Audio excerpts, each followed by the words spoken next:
খানকির পোলা মাদার চোদ তের বেটারি কারে কোস খানকির পোলা তোর অনেক সম্মান দিছি মাদার চোদ প্রবাসী কামলা কামলার ঘরের কামলা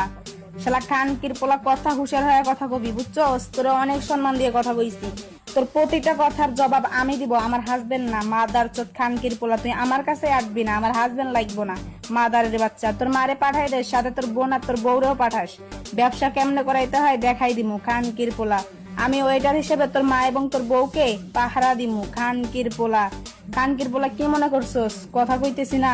খানকির পোলা তোর অনলাইনে খানকির বাচ্চার কতটুক সাহস আলমগীর বাইরে স্কিনে তুলছে বেড়ার ওজন তুই লই তার বি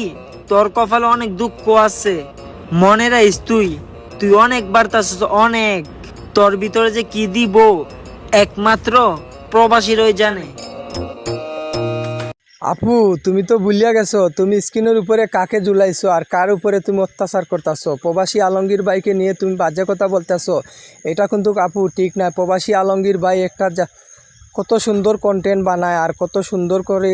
মানুষকে বুঝায় আপনি প্রবাসী আলমগীর ভাইকে নিয়ে বাজে মন্তব্য করবেন না আপু এটা আমি চাই না আপনাদের কাছ থেকে। প্রবাসী আলমগীর ভাইকে আপনি স্ক্রিনে ঝুলাইছেন এটা কিন্তু ঠিক না। সকল প্রবাসী আপনাদের কি করবে আমি নিজেই জানি না।